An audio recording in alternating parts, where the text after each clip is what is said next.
O senhor falou que sabe como resolver o problema fazer o enfrentamento ao crime organizado. Como? De maneira muito clara. Nós temos no Brasil um país que ficou muito traumatizado pelo período do regime militar. Houve um trauma. Então, qualquer legislação que fosse muito rígida com o cometimento de crime já era tratado como um retorno aos porões do DOPS, porões da ditadura. E fora isso, houve também uma ascensão de um pensamento à esquerda que sempre achava que a violência estava por conta das desigualdades sociais. E a violência, portanto, tinha que ser encarada como uma forma quase de redenção poética da pessoa mais pobre, não sei o quê. Isso é tudo balela. Tá? Estudos sérios, por exemplo, da FGV de 2007, demonstram que há uma correlação muito mais forte entre o menino que comete o crime dos seus 15 a seus 29 anos não ter a figura paterna perto dele, portanto, vir de uma família destruída, do que, por exemplo, o índice Gini, que é a desigualdade social. Ou seja, a desigualdade social é menos importante no cometimento do crime, na formação da mente desse criminoso, do que a ausência da figura paterna. Outra pesquisa que foi feita, muito importante, demonstra que presidiários, foi o Gakia que trouxe essa pesquisa, Perichiquida. Presidiários, eles têm medo, e essa pesquisa foi feita com presidiários, de penas muito altas como prisão perpétua ou até pena de morte, e isso faria eles serem dissuadidos de cometer crimes. Então, o que a gente já sabe que toda a literatura internacional nos mostra, penas mais altas, certeza de punição, e aí você abordar esse jovem dos 15 aos 29 anos, porque a maior parte dos crimes violentos são cometidos nessa época, inclusive com tratamento psicológico nas escolas, acompanhamento, e é por isso que as escolas militares são um sucesso, porque você tem a figura masculina próxima, você começa a diminuir o cometimento de crime. Só que aí tem um outro elemento. A gente ficou errando em políticas públicas de segurança no Brasil há décadas. E aí isso criou monstros. PCC é um monstro, Comando Vermelho é um monstro, e outras facções menores são monstros. No Rio ainda tem as milícias que são monstros. Aí a gente vai ter que dar um tratamento específico para eles. É como se o Brasil fosse um doente, né? A gente está com câncer, e aí agora a gente vai ter que fazer uma cirurgia específica em alguns pontos. O câncer é a violência como um todo, né? Você está com as células cancerígenas espalhadas. Só que os tumores é o Comando Vermelho, PCC. Então eu vou ter que ter uma legislação específica para isso.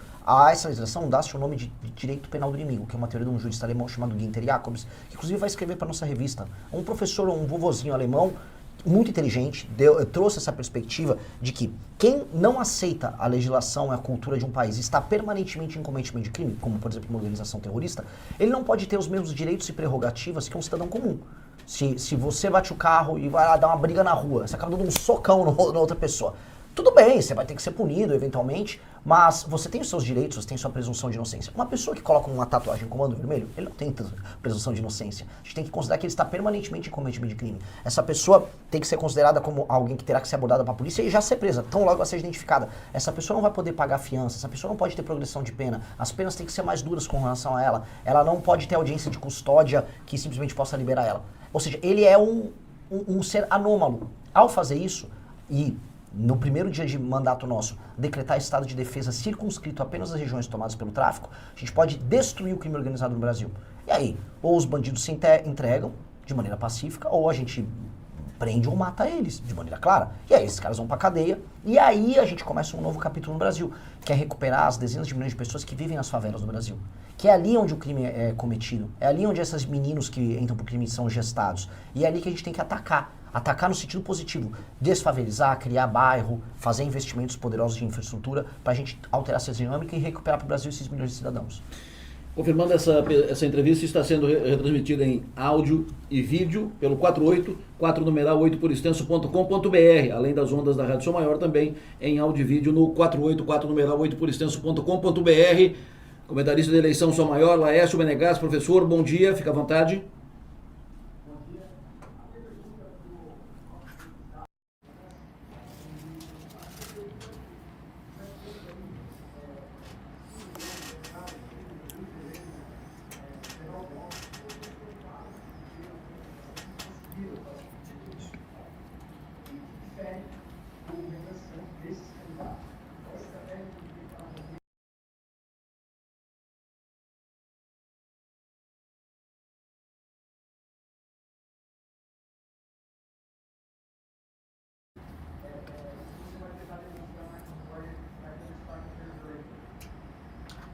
Lércio, de maneira clara, a mensagem que a gente passa para os mais jovens é exatamente a mensagem que as pessoas mais velhas vão querer ouvir. Se um ouvinte da rádio estiver agora assistindo, ele não vai discordar, imagino eu aqui em Criciúma, da maior parte das coisas que eu estou falando.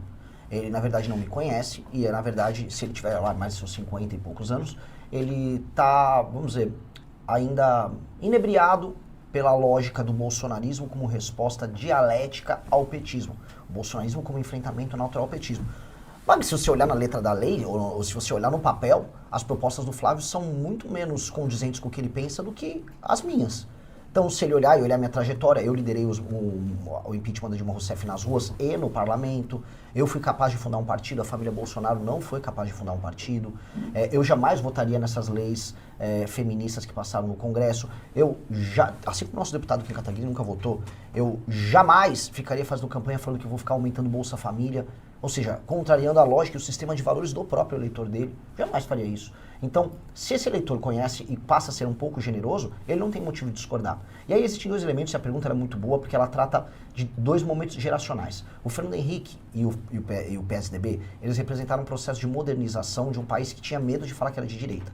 E aí as classes médias antipetistas, elas falam, não, esse projeto está modernizando o Brasil, tem plano real, tem privatização, a economia está andando, eu estou começando a consumir produtos do exterior. O Brasil é uma economia muito fechada ali até os anos 90. E isso, vamos dizer, marcou uma geração, né, uma geração antipetista, até que deu vamos dizer, a fadiga de material e eles passaram a perder. O bolsonarismo representou outro momento, foi quando as pessoas antipetistas começaram a falar, este cara, ele representa meu sistema de valores. O Bolsonaro é literalmente eu. O Bolsonaro, ele fala que nem eu falo, ele tem a mesma religião que eu, por mais que o Bolsonaro não tenha religião nenhuma. O Bolsonaro defende a família, por mais que ele esteja na terceira família. O Bolsonaro, ele gosta de matar bandido, por mais que o governo dele não tenha passado nenhuma legislação que realmente prenda bandido. Ou seja, as pessoas se identificaram ali com o Bolsonaro e falaram, esse é o homem, eu vou com ele ali. E já está apresentando a fadiga de material também. Essa fadiga de material já está acontecendo. Nós representamos um outro momento, que é um momento otimista. Esse é o ponto que eu quero falar. Eu quero falar para todo mundo que, assim, as gerações mais novas estão olhando e falando, o futuro pode ser glorioso. O Brasil realmente pode ser uma das 5 maiores nações do mundo, nós temos tudo para isso. E os problemas que a gente padece, eu pago imposto alto, a inflação, ela está sempre comendo um pedaço do meu salário, os juros são altíssimos no Brasil, andar na rua no Brasil é perigoso. Todos esses são problemas pequenos. Todos os problemas que o Brasil passa são muito, muito, muito pequenos. A pessoa fala, é impossível. O problema não é esse. O problema é a vontade de você resolver esses problemas. O problema é você organizar uma força política que saiba o que fazer. O exemplo que eu vou dar, eu já tinha dado o exemplo do câncer. O Brasil, se fosse um paciente, uma pessoa doente, ele é uma pessoa que está morrendo de gripe.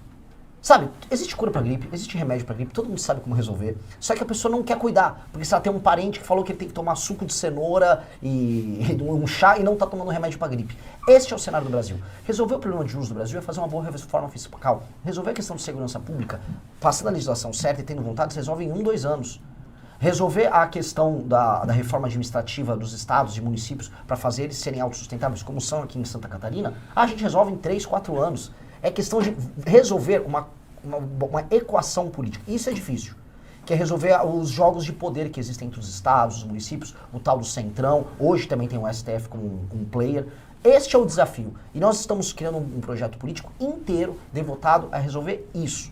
E isso é otimista, isso aponta para um futuro que vai ser glorioso. Eu vou falar, a maior parte dos problemas brasileiros de Estado, que são muito ruins, a saúde e a educação no Brasil.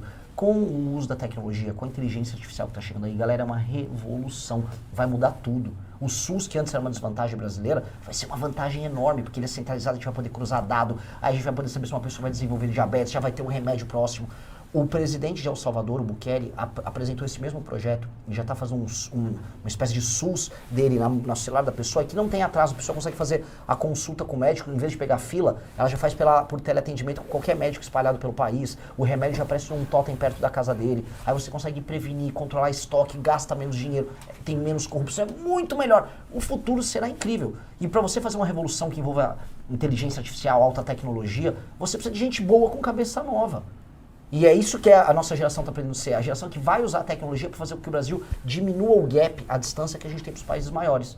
E a gente vai conseguir. Então, por que eu sou otimista sobre o futuro e por que esse é um projeto diferente dos outros? Porque a resposta que já está tendo entre os mais jovens mostra que isso está convencendo os corações e mentes das pessoas que já estão entendendo que o caminho é outro.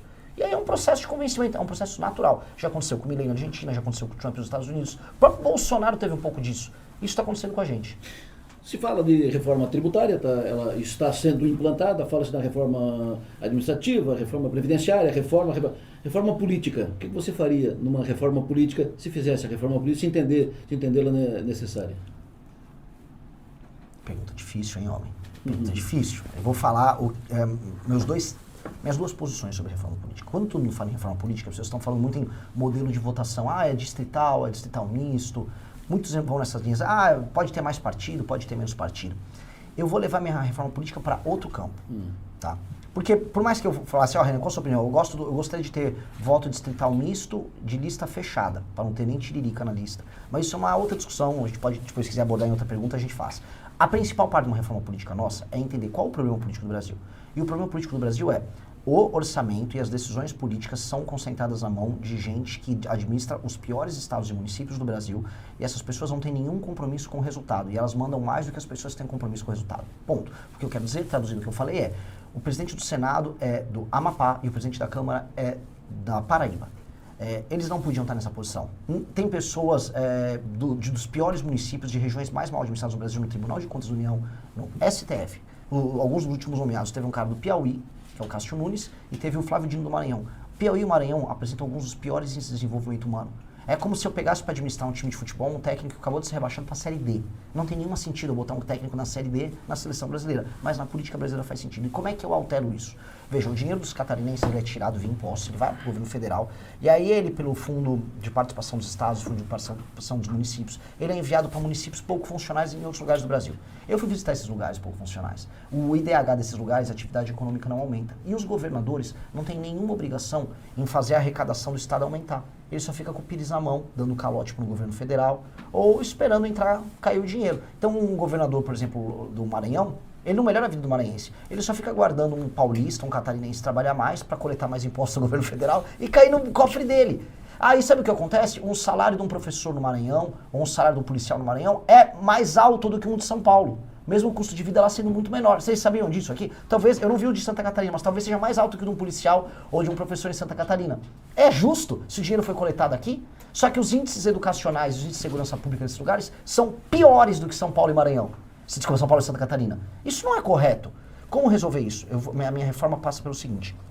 Todo prefeito e governador, eles terão que, tirando o fato de serem populares, que é o que eles só querem ser populares, para poder concorrer a uma reeleição, eles terão que obedecer índices de desempenho. Então é assim, se você pegou o saneamento básico no seu estado, ele está em 15%, se você é um governador, você tem que entregar ele com 20%, no mínimo. Se é um prefeito, pegou com 10%, tem que entregar com 20%. Mesma coisa com saúde, mesma coisa com educação, mesma coisa com atividade econômica que tem que aumentar. Se você gera esse efeito, você ganha pontos. Se você ganha pontos, você pode concorrer à eleição, você pode receber emendas no teu município e você pode, inclusive, fazer shows aí para as eleições, que é o que esses caras adoram. Pode. Se não, se você não conseguiu bater essas metas, independente de você ser popular ou não, você não pode participar das eleições. Você fica elegível por 8 anos, o seu partido fica elegível naquele município por 8 anos. O que você faz? Com que o dinheiro que é extraído de impostos dos outros lugares acabem obrigando, através dos repasses, esses lugares a se tornarem independentes economicamente, melhorarem a vida das pessoas, porque aí sim, esses municípios vão ficando, vamos colocar aqui, autônomos, e ficando autônomos, o dinheiro de Santa Catarina fica em Santa Catarina, o dinheiro de São Paulo fica em São Paulo, e a população do Maranhão fica feliz e vive melhor também. E a gente tem uma federação mais equilibrada. E aí, com uma federação mais equilibrada, a representação melhora no Congresso Nacional e o país como um todo melhora. Hoje, o modelo político no Brasil é políticos, governadores em geral, judiciário, ficam o tempo todo tentando extrair dinheiro de quem trabalha e produz. Esse é o modelo. Para resolver isso, indicadores de desempenho muito claros e punições para quem não conseguir cumprir. Com base nisso, a gente começa a reequilibrar a federação. Se não, eu vou colocar aqui, não é nenhuma provocação, é a verdade, a federação vai quebrar. Se a gente não resolver isso que eu estou falando, em algum momento o Brasil vai se separar em 2, 3 países. Porque as pessoas não vão conseguir aguentar. Uma hora, o cara que está pagando imposto aqui em Santa Catarina vai falar, eu tô de saco cheio, não aguento mais ter que sustentar o prefeito de Bacabal, no Maranhão. Não dá.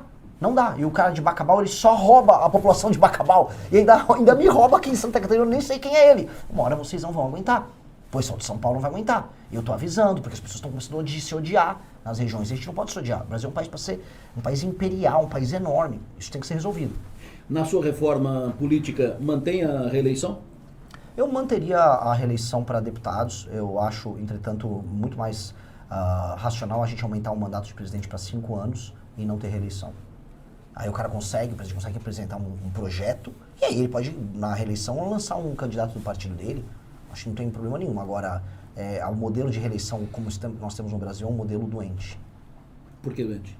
Porque os mandatos são construídos para apenas se reeleger. E aí você tem Já assume tratando a reeleição. Exato. E o terceiro ano de mandato já é campanha. E aí o último ano ainda é só aplicação de obras e gasto de dinheiro e compra de voto. A gente sabe que esse é um modelo no Brasil. Agora, se a gente aplicar esta reforma que eu falei aqui, com indicadores de desempenho e com punições, aí a coisa muda um pouco de figura, porque na prática esse prefeito ou esse governador, se eles entregarem os indicadores de desempenho, aí talvez valha a pena até eles concorrerem à reeleição. Né? A gente tem que ter, a questão toda são os critérios de desempenho. Hoje, infelizmente, o eleitor não avalia bem o político. Nos lugares mais pobres do Brasil, a taxa de reeleição dos prefeitos é muito alta. Aí você pergunta, como pode uma cidade que é muito ruim, o prefeito ser reeleito? A vida não melhorou em nada, porque a pessoa vende o voto. A pessoa ganha um emprego na prefeitura, todo mundo sabe que é assim. Então, a política é isso. A gente fica falando de esquerda e direita é só a casquinha do ovo. A política brasileira é compra de voto, cooptação. Essa é a regra no Brasil. E é isso que precisa acabar. Comentarista de eleição da Som Maior, advogado Pierre Vanderlinde. Tua pergunta, Pierre, fica à vontade.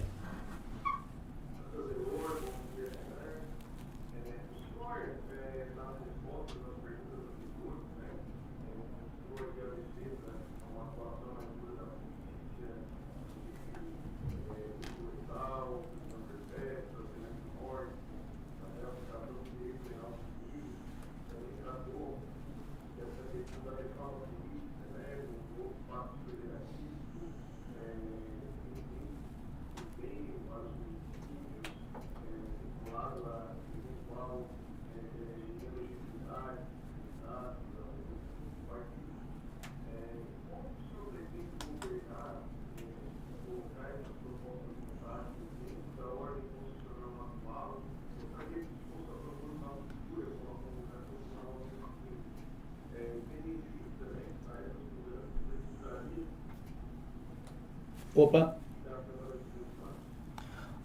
Deu uma cortadinha, mas acho que entendi o espírito da pergunta. De maneira clara, a única coisa que demandaria uma alteração constitucional é se eu quisesse aplicar a pena de morte ou prisão perpétua, porque isso são cláusulas pétreas. O resto é PL, projeto de lei, ou PEC, projeto de emenda à Constituição. Coisa que, infelizmente, todos os presidentes têm que fazer. Tudo que envolva melhorar o desempenho econômico, alterar a forma como o Estado é conduzido, você tem que fazer PEC no Brasil. Isso é uma desgraça. É herdada da Constituição de 88, que ela prevê tudo. Né? A Constituição que abraçou tudo. Isso, inclusive, é a origem dos superpoderes do STF. Porque se tudo é constitucional, e o STF é um tribunal constitucional, então ele vai julgar qualquer coisa. Né? Mas não vou me evadir muito do tema central da questão. O ponto é, para você fazer isso, eu pretendo um dia, se eu conseguir, através do Partido Missão, não no primeiro mandato, tocar uma constituinte. Nós precisamos alterar a Constituição brasileira porque ela é um entrave ao crescimento brasileiro. Novamente, qualquer tema é constitucionalizado aqui no Brasil. Tem até piso de determinados servidores que estão na Constituição. Isso é doentio, isso é loucura. Você não tem que discutir na Constituição parâmetros, por exemplo, para uma reforma da Previdência. Você não tem que discutir numa Constituição temas que envolvam licenciamento ambiental. Isso é tudo maluco. Isso é doentio. Esse é um problema, mas é um problema que eu gostaria de tratar não agora. Para tratar dos 3 temas que eu falei aqui, que são os principais, uma reforma fiscal e de competitividade no Brasil, que envolve PEC. Uma alteração nas leis penais e processo penal, para incluir inclusive o direito penal do inimigo, que é PL, mas envolve também PEC. E para fazer essa reforma administrativa que eu falei, que mude os sistemas de incentivo para os estados e municípios, que permitam punições e incluir, vamos dizer, critérios objetivos de avaliação, tudo isso é PL e PEC. Eu não preciso de uma constituinte. O que eu vou precisar é de maioria no Congresso Nacional. Tá? E aí entra a pergunta do como. Para ter maioria no Congresso Nacional, eu tenho que escolher os inimigos que eu preciso primeiro. Né? Igual como você faz para comer um elefante, por pedaços. O primeiro pedaço que a gente tem que comer é a da reforma fiscal que eu tenho que fazer na transição. Eu ganhei a eleição em outubro, em dezembro eu tenho que estar fazendo uma reforma fiscal com a legislatura atual. Eu tenho que passar o máximo que eu puder dessa reforma fiscal para vir dólar para o Brasil, para a gente romper essa trajetória de aumento de dívida que a gente tem, para sobrar espaço fiscal para o Brasil poder investir. E aí os juros vão cair, e aí a gente começa a ter um país mais previsível, sobra dinheiro na mão das pessoas, e eu posso até depois de 2 anos começar a baixar imposto. Que aí eu consigo baixar, porque eu vou reduzir o aumento da dívida e o aumento dos gastos do Estado. Isso é uma notícia boa. Segunda coisa, aí entra algo que vai me deixar altamente popular. Eu vou declarar guerra ao crime organizado. E eu vou destruir o crime organizado. E nunca fizeram isso no Brasil. Todos os presidentes que fizeram isso de maneira clara, na própria América Latina, aumentaram muito sua popularidade. E aí como é que eu vou gastar minha popularidade? Especialmente minha popularidade com os políticos. Aí eu vou gastar tudo numa reforma administrativa. Tudo. tudo nessa reforma que eu falei. Que essa é a reforma que vai desmontar a forma de fazer política do Centrão no Brasil. E aí eu falo para o nosso ouvinte, o STF é um problema? Sim, é um grande problema. É um problema que começou a crescer a partir de 2012 e que agora e chegou no ápice aqui nos últimos anos e que agora a gente está sentindo, nossa, é um problema muito anômalo. Sim. Agora o maior problema nosso é o Centrão, que é a forma antiga, arcaica de fazer política no Brasil, que vem do período colonial. Inclusive o Centrão está sempre nos mesmos escândalos junto com o STF. Inclusive as nomeações do STF têm relação com o Centrão. Tudo isso está relacionado. Destruir o Centrão é mais importante do que... Ou melhor, destruir a forma de fazer política do Centrão é mais importante do que destruir a mentalidade da esquerda ou o próprio STF. Porque ele dá base para tudo isso. Ele dá base. O Maranhão, eu vou falar para vocês, é um estado socialista. E ele é um estado socialista sem precisar, em nenhuma medida, de ter um comunista administrando ele. Simplesmente porque o Centrão cria esse tipo de modelo de pessoas dependendo do Estado. Para você ter um negócio, tem que ter o Estado praticamente como sócio. Uma economia completamente baseada em dinheiro estatal. Isso foi criado pelo Centrão. O Centrão faz isso. O Centrão é o grande inimigo. O Centrão é o grande traidor que destrói qualquer projeto político. Nós temos que mudar. Não, eu não vou sair prendendo pessoas do Centrão. Ainda que eu gostaria de fazer isso com alguns. Mas o que eu vou fazer é alterar o sistema de incentivos para que o próprio político do Centrão trabalhe direito. Esse é o jogo. Falamos várias vezes aqui do STF. STF hoje ele está politizado, porque lá ele tem nomeados do Lula, do Bolsonaro, acho que do Fernando Henrique ainda, porque os ministros do STF são todos nomeados pelo presidente da República, que indica para o Senado aprova ou não, e o presidente nomeia. Isso cria, ou tende a criar, uma dependência, uma relação dos ministros com o poder, com os políticos. Como é que tu avalia a possibilidade de mudar essa regra, fazendo com que os integrantes do STF sejam de carreira ou concursados? Veja só, eu não sou tão otimista com a ideia do concursado. Você tem dentro dos concursados, quando eles chegam em posições importantes, o lobby do judiciário, por exemplo, para o super salário. Não é isso que vai determinar se o STF vai ser bom ou ruim. Sabe o que vai determinar? É tirar os poderes do STF. Hoje o STF manda em tudo. Eu vou dar um exemplo. A Suprema Corte Americana ela também funciona com nomeação política. Sabe por que ela não interfere tanto? Porque ela só trata de matéria estritamente constitucional, ela tem um filtro de entrada. Nos Estados Unidos, o STF deles cuida de 50 ações. No Brasil, são de 8 mil ações. O STF também tem superpoderes aqui no Brasil, porque 83% das decisões dela são monocráticas. Portanto, cada ministro dá uma sentença, dá a canetada dele e fica com uma decisão monocrática. Outra coisa que eles podem fazer, como eles viram uma espécie de última instância do judiciário, que eles não podem ser, eles têm que ser apartados do judiciário brasileiro, eles têm... eles podem sentar em cima de um processo, por exemplo, pedir vistas, e ficam o tempo todo sentado no processo. E aí você pode ajudar uma empresa ou ajudar um cliente, que é o que eles fazem. Eles também têm escritórios de advocacia ligados aos familiares deles, que deveria ser proibido, como é em qualquer lugar sério. Então, se a gente já tira todos esses elementos do STF atual, ele só vai tratar de maneira jurídica os temas jurídicos. E a última, que é a mais importante, a gente tem que criar uma corte política, feita com, aí sim, desembargadores de carreira, que são sorteados de cada estado e ficam no máximo 2 anos nessa corte, e essa corte julga os deputados e os senadores. É a corte política que vai fazer o papel de foro privilegiado. E um deputado não pode ser julgado por um desembargador do seu próprio estado, pro bem ou pro mal, né? Tem que ser de outros estados. Essa corte não tem que ter nenhum tipo de influência política nela, é estritamente técnica, ajudando casos criminais. E aí o que isso vai fazer? O STF não tem mais poder de mandar sobre Câmara ou Senado, portanto, quando o ministro não se comporta direito, o senador vai estar muito tranquilo em chamar ele e, inclusive, fazer o impeachment. Essa é a reforma que a gente precisa fazer para resolver o STF. Pergunta do consultor de investimentos, comentarista de mercado aqui da Rádio Som Maior, Arthur Lessa. Fica à vontade, Arthur.